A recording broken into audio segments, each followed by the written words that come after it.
We start with the #1 rule for every roamer. Wear the goddamn roam item. This is one problem that exists since I started to play ML, and to my surprise, it even happens in the higher mythic ranks. If you are the roamer and doesn't use the roam item, you already failed at your job. The only way that you're allowed to not buy the roam item right at the start of a game is when you and the guy on the XP lane agree to clear the first wave together. So both of you are on level 2 after the first wave. But only do that if the XP lane guy is cool with it. When you say something like, I get roam at level 4. No, you fail at your job. You're just helping the enemies with it. You delay the farm of your allies and also need much longer to benefit from the roam effect. So no, don't be that kind of roamer, please. I hope that was clear enough. By the way, one thing I have to do. Hello my friends! That's tradition. Another tradition that I want to introduce is you using your full combo on the like button. So this video can spread to more ML players and we're all blessed with many better teammates. Let's get into the draft pick phase quickly.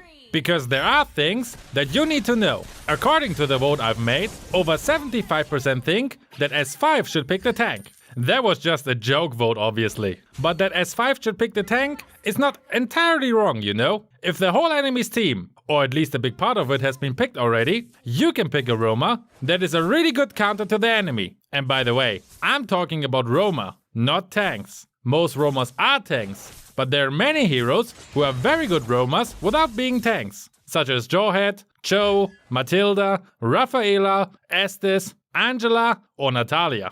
Now, let's start at the beginning of the match. If you are the roamer, you either invade the enemy's jungle and try to reset the jungler's buff, or you defend the jungler's buff against the enemy's roamer. This is especially important if either jungler is blue buff dependent, for example Fanny or Ling. Next, be the eyes for your team by camping in bushes. This helps your jungler much more than damaging the jungle creeps, unless your hero have high early game damage, like Hylos for example.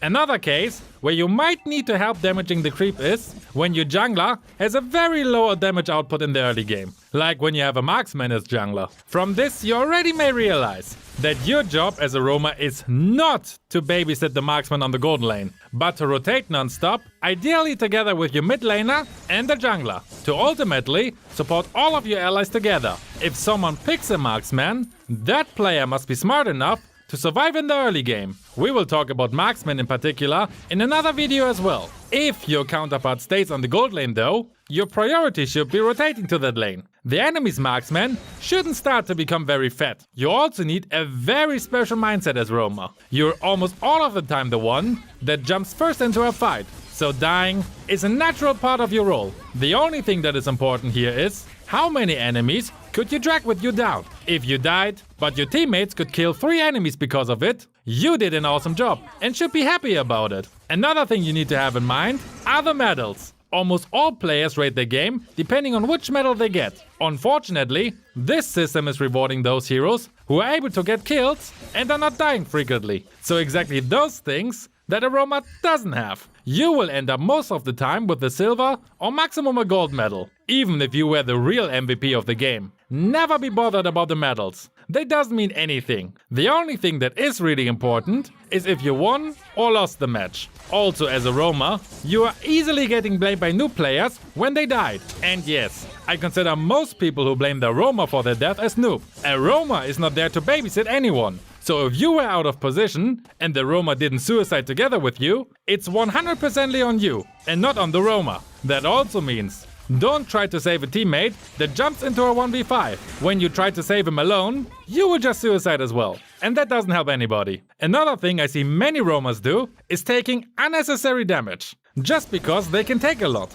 You need every single HP, because it can make a big difference in a gank, where you should try to be as present as possible, so your teammates can take down the enemy. Now, let's talk about bushes, because they are your best friend. The most obvious thing for you is to camp in the right bushes. Just camping in any bush is not going to help you. You need to camp in the bushes that gives your teammate vision and from where you can engage from. Let's say in the early game on the side lane, you have to choose a bush to camp in, because your allies want to gank this lane soon. Which bush is a good option and why? These 2 bushes are completely useless for that. You can't give any vision and engaging from here is also not ideal. This bush is good to engage, but you can't give your team any vision from here. If the enemy approaches from the jungle area, you will not realize it until it's too late. So the only options you have left are these two bushes. From here, you can engage very well and give vision to your teammates of the whole area, so none of them can be surprised, unless they completely ignore the minimap,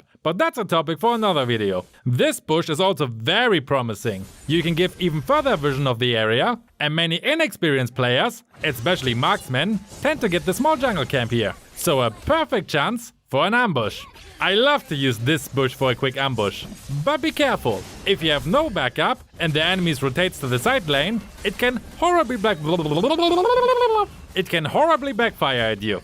Your turret is really far away, so don't be too reckless. Other good bushes to camp in are these in the turtle area, the ones next to the buff when they're up, and the ones near to the enemy's base in the late game. Generally speaking though, all bushes are useful in one or another way, and you should always use them as a roamer to give your team vision or to set ambushes.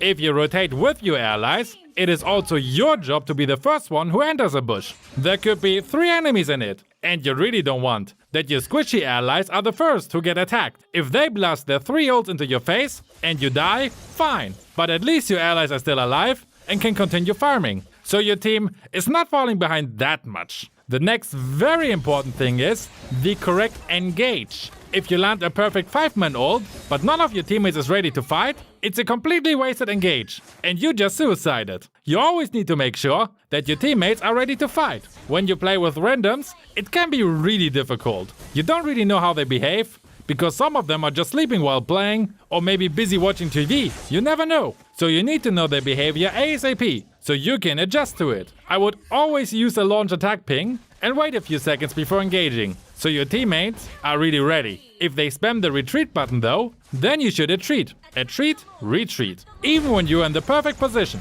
It still makes no sense to engage if your teammates aren't ready. Also, check the little green symbol on the pictures up here.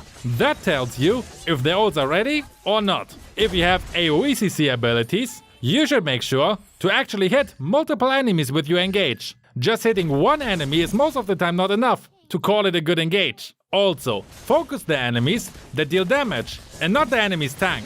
When you can take out the enemies that can deal damage, your teammates easily can wipe out the whole enemy's team, and you can easily win the game. That doesn't mean completely ignoring the enemy's tank, by the way. This is a misconception many players have. When I say don't blast your ult mindlessly into the face of the tank, I mean it, because it's much better to use it on a squishy hero that you can actually kill. But when there is a chance to kill the enemy's tank because he messed up, do it. If you manage to kill the tank and have your ult still available, you have the perfect opportunity to wipe out the whole enemy's team, because they don't have the frontliner anymore. Just be careful to not get surprised by the other enemies while you try to beat them down. Be smart. And talking about smart, building the right items is one of the most important things for a roamer. You really need to know which items you have to build against which enemy. For example, building physical defensive items, despite the majority of the enemies deal magic damage, is the worst thing you can do. This will lead you to be a squishy tank, and nobody needs that. I keep it short here and recommend my item guide series for it, so you learn how each and every item of the game works. Another thing that roamers need to do